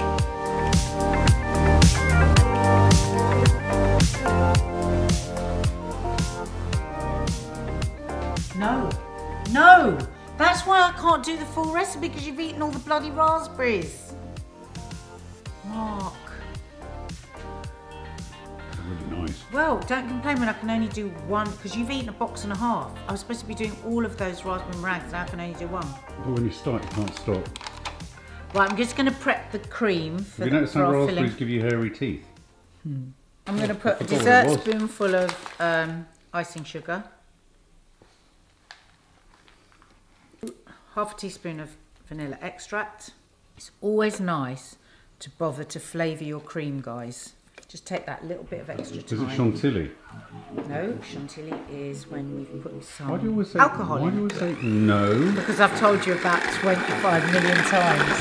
I'm not going to ask any more questions. Stop it, Mark! We have nothing to do.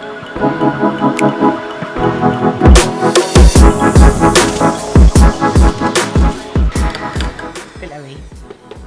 Okay, now these have been in here since yesterday, because we were trying to get some more raspberries, because Mark had eaten them all. Wow. So these are obviously giant ones, but you can make, I would say, make them more that size if you're having like a little dinner God, party. they're very big-hearted, Yeah, aren't but they? I just thought it'd be fun. These big ones. Wow.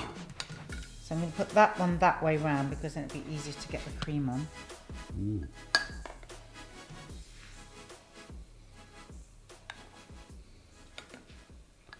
This is the biggest heart I've ever done. Hmm? You used to do the really small hearts. Yeah, didn't but I just fancy doing a good one. You can do them whatever size you? you Not want. a criticism, woman! No, I know it's not, darling, but I'm just saying I just fancied doing them. A monster one. Make a great picture for the gram. The gram, no one calls it the They gram. do. I've never heard a single person say the gram. They do. It's a piss day, but they do. It's like calling it the talk. Raspberries, the ones that Mark deemed to leave for us.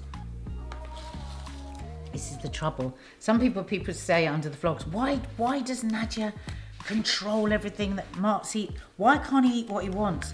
It's because he eats the ingredients for the filming we have to do.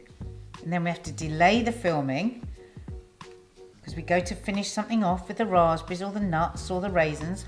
You make out And in Mark's some kind eaten of them all. Strange sort of Well, they look quite nice like that, don't locust. they? Look, looks quite nice just like that without the lid. You don't need a lid on it. You don't want a lid on it? Thing is, people always take raspberries off whatever they're on. It's a bit weird. But I was going to put the dusting of this Looks like a icing sugar on mouth. top. Looks like a mouth with teeth. Do you not want the lid on? But look at it. It looks like Little Shop of Horrors. Feed me. Feed me now. We can do it like this then.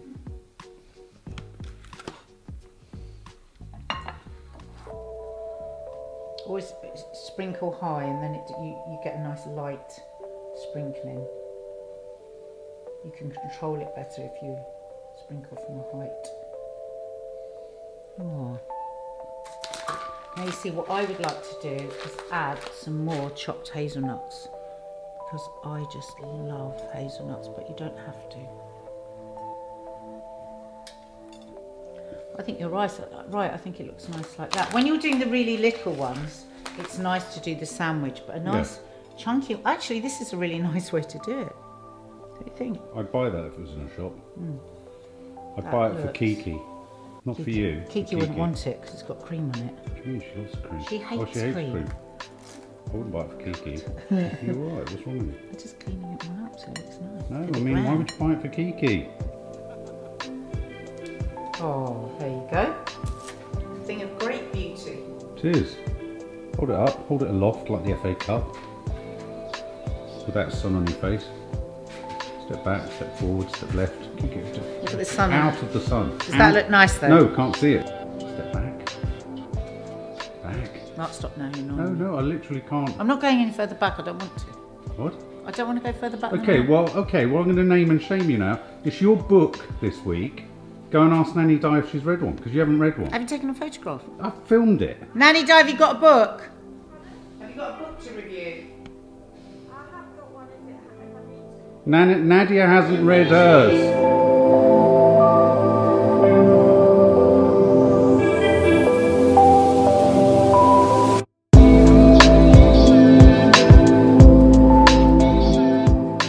Doing next? Whose book is it? Nanny Di's book. Oh, it's your book, which you haven't done. Annoying.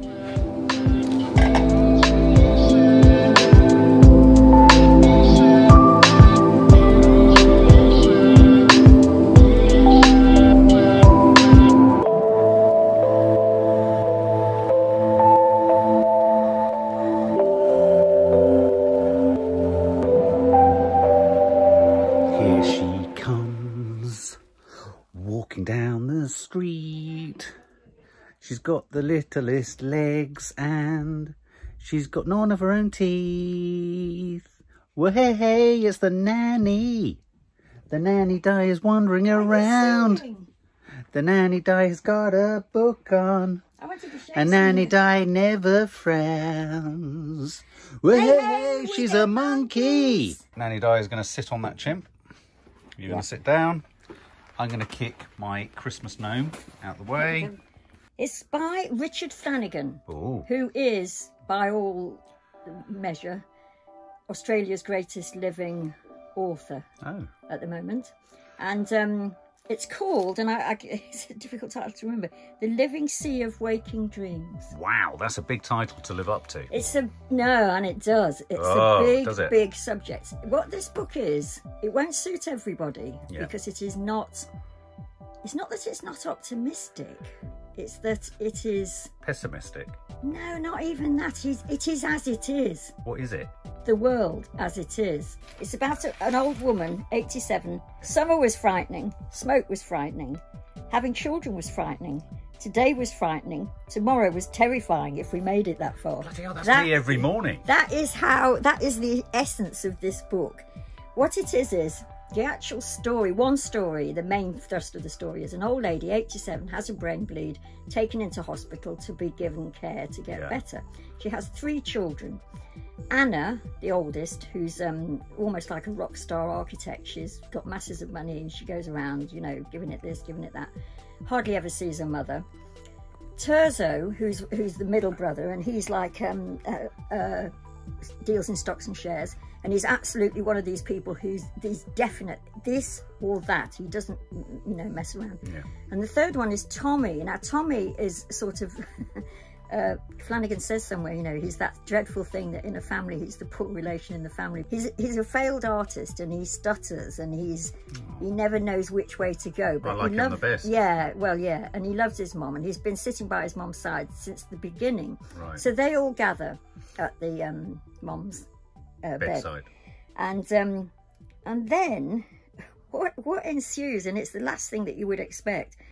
Instead of it being something where they say, we can't go on with this any longer because she's very old and she's very ill And at this point, the mother herself hasn't said anything, except she seems to be having these visions. It's where the title comes from, of people outside and people doing weird things. And are they outside the window of the hospital, or is it in her mind? And nobody knows. Now, that sort of thing drives Anna up the wall, drives Tirzah up the wall, but Tommy talks to his mum about that. So there's definitely the sympathy is that way around.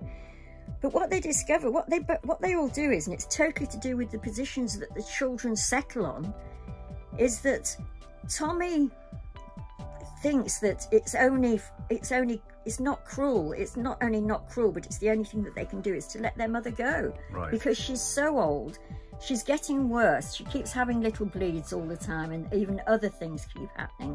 But the other two, Anna first says, no, you know, we're going to throw everything money's got at this. And they've got money. And his sort of argument, Flanagan, is if you've got money and you're not going to give up, you can go on forever, basically. Right. And that's what they do. And to the point where the mother, and this is where it sounds like an awful book to read, but at the moment it's quite apt, isn't it? Yeah. He's almost begging them to let her go. Oh, God. And they're saying, no, Mum, don't worry, you know, we can... Now, then he explores the reasons for that in the children, and say, like, in Anna, for example, and I have to say this reminded me of my life with me and Tricia. Is she so vehement, Anna, because she's trying to hide her sublimated guilt for never seeing her mother?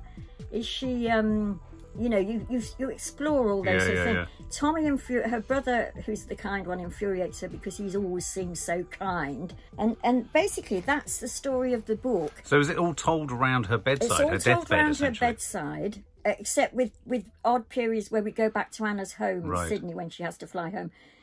And initially she's flying home as often as she can because she can't stand the hospital. But then what ensues is that we discover Tommy stays at the hospital less and Anna stays there more.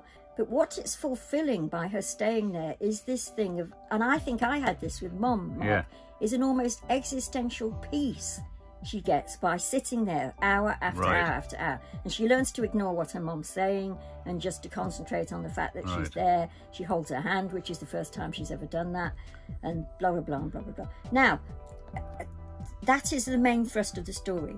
Attached to that is the book reviews say this is somebody who reads the news, definitely. And it's interesting what you just said about Australia this morning.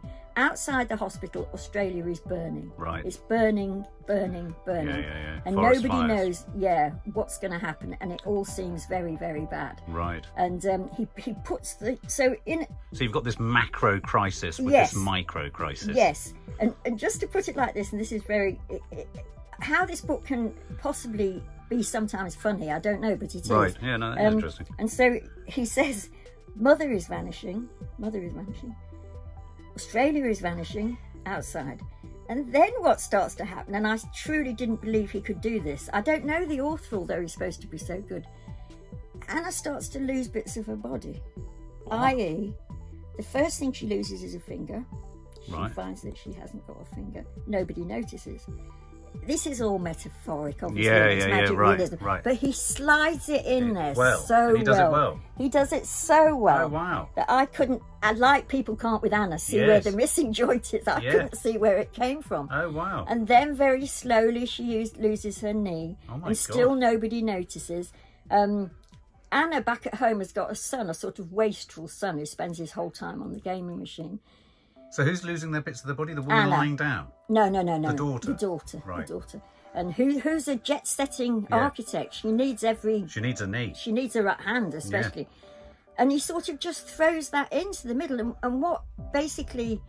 I won't tell you what happens in the end, whether the mother survives or not, or what happens, or how he gets out of that situation of the disappearing limbs. But one of the reviews I read, and I think this is the best description of it, said it's an exhalation of grief and almost extreme, sort of, what would you say when the whole, we need to do something and we need to do something now. But the thing is that Richard Flanagan, what's so clever about him is, all of that could seem very depressing, and especially the stuff where the kids are putting pressure on the mother. But what annoys Flanagan the most isn't sort of going one step beyond what you can do with people. It's apathy. It's people who choose to do nothing. People who choose to do nothing, and he means with the climate, with economics, with migrants, with It's a scream for help. It's a scream for the world to see what's happening and do something. Wow. It's fantastic. Wow. And I don't know how I've missed him, but I have. And he's won the Booker in the past, and I didn't read that one. And so yeah, it's a great this recommendation. is a fantastic, an intriguing book. Yeah, I couldn't believe it actually, but it's very, very, very good. I can't remember. Are we in the middle of a story? Are we at the start of a new story, or are we still at the what's the name of the pub that your mum and dad had in Jordan? I think we wanted more from the previous story. I think, is he still in jail or is he still in court? He's definitely... Oh, he's going back to court. He's going back to court. Do you think he'll ever get out of back in jail? court. This is like the Bill. I don't think we're ever going to leave the police station. I think this is what I'm so grateful for the No Name Sunday show for, because Yeah. I had no idea of my mother and father's criminal past. I know, their criminal I probably record. would have died with never knowing. Yeah, that was true.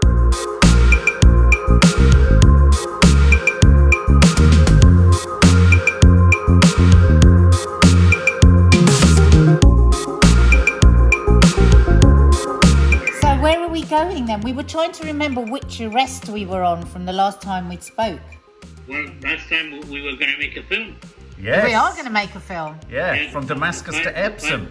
Five people in the car, you know, all the right ages, all the right attitudes, all you have to make them speak, say something, you know. Yeah. And on the journey, I mean, when the journey, you can dot it with events. Yes. I remember in Istanbul, I wanted to buy a kilo of bananas. So out of the car I said, "Kilo bananas, please." He said, yeah, he was weighing it, and then he said, "Where you come from?" I said, "I come from Jordan." He said, "What happened to Jerusalem?" I said, "It's lost." He said, "No bananas for you." He wouldn't sell them to you. No, what we're talking about today, about something you were too little. I mean, you were living across the road, Nadia, but you were too little to know what to... You see... Living across the road from what?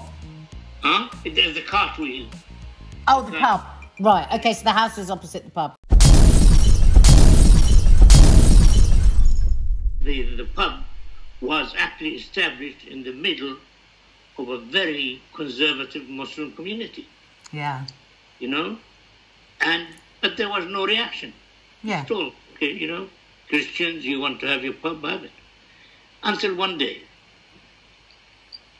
a man on a horse-driven cart arrived. Oh, God. Not directly into the pub.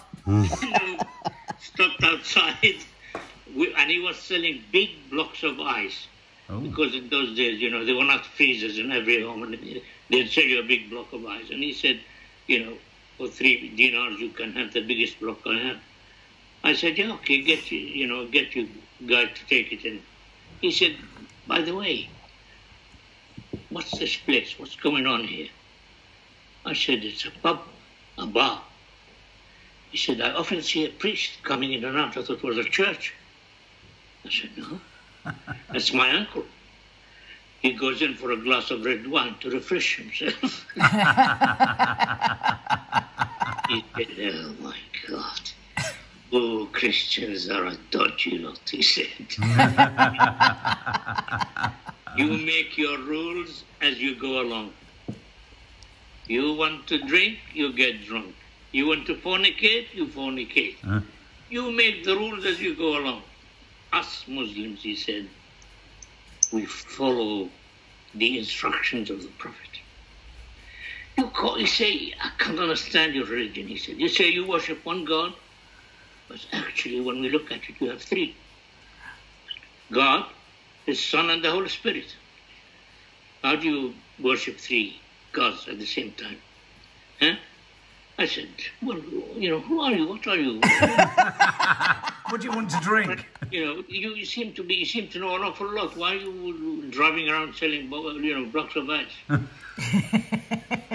He said, well, I'm actually, during the week, I'm an imam. I preach at the mosque. But in the weekend, I sell ice. He said, could I go in and have a look at your place? I I thought you said you were an imam.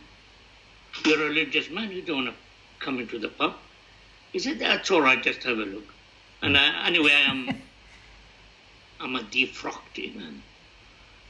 Defrocked. That's a Christian expression. You know, you don't. He said, well, yeah, it is Christian, but it applies to me. I was thrown out of the mosque. Why? He said, let's go in and I'll tell you. We stepped in and he said, yes. What's that? Is that a single malt whiskey? I said, yes. He said, give us a large one and you can have the ice free. I thought he was going to say, I'll have it on the rocks. I said, I thought you were an imam. He said, I told you, I'm defrocked. Oh, I love that. Oh, God. So would you have got into trouble for that? Would that have been illegal? No, you know, because this is what I'm trying to say, probably, that in Islamic community, in Islamic society, when it is not extremist, it's great fun. Yeah. You know, there's a lot of laughter, there's a lot of fun, and there's a lot of forgiveness in it. Yes. Yeah. You know, when you come across the odd extremist, you just have to learn how to deal with him, you know. Yeah. But, I mean, we never laughed like we did around that pub. Oh.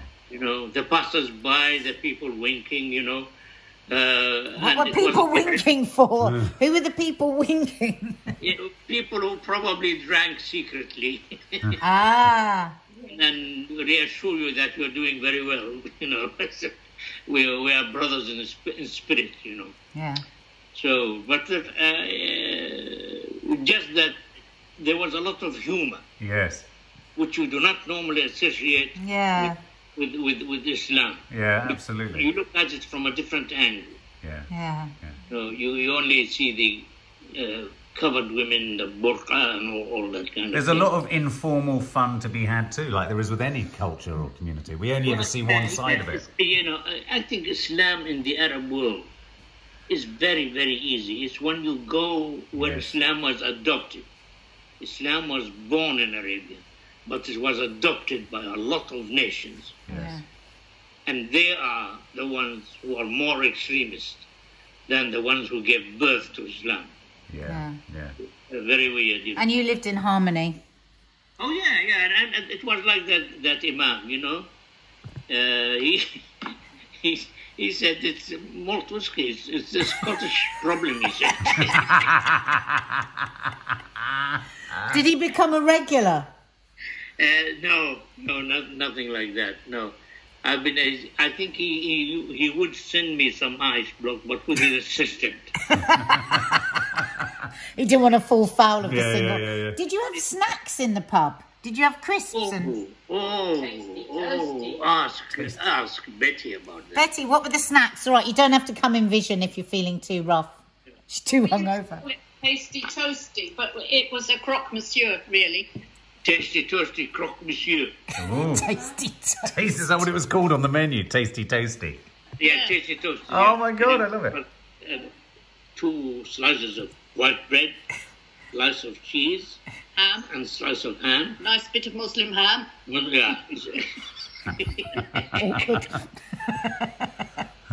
So, and then press it, right, on the fire, both sides. It was fantastic. Oh, on the open fire. Yeah. Not an electric one. Tasty They do. As kids, we used to have them tasty toasties. You know, actually, if I stayed on with that pub, if I stayed on, I would have made millions. Really? Yeah. Oh, yeah. You'd have been the J.D. Weatherspoons of the Middle East. I would have called myself Weatherspoon. Weatherspoon. Or where's the spoon? Where's the spoons? J.D. Where's the spoons? Weatherspoon with music. Oh, it's a killer. It's a killer.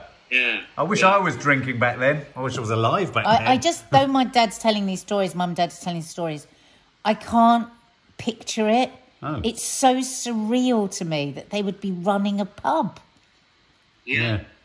And you know, we witnessed a lot of political shenanigans in the pub because the government or the institutions would send their American and Russian client to the pub because they wanted them to have a decent drink. And you would get, you know, the Americans saying, "We've just delivered fantastic tanks for you," you know, wow. And then the Russian would turn up next day and say, "We've just delivered the cannons which will blast that tank out of existence." Do you think? Hang on a minute. I think this is a front for your mum's espionage. Mum, you were a spy. Yeah. Come on. This is ridiculous. This pub was a front. From the British Embassy. What? From the British Embassy. My God, he was odd. You know, and one day, I don't know whether it was Alex or somebody else. Huh? Somebody came from the Foreign Office, I think, and he wanted to talk probably to Alex. And Alex was a pivotal kind of man in one way or another. And they were standing there talking. And one of them gave the other a karate chop. What?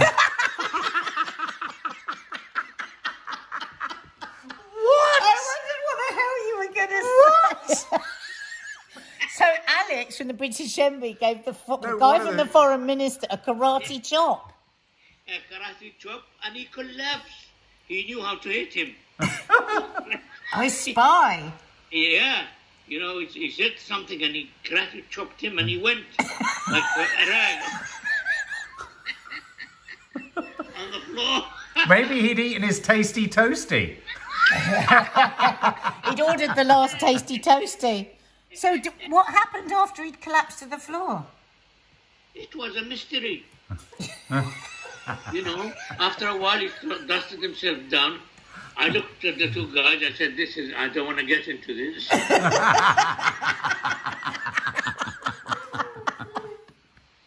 Oh my God. Oh my God.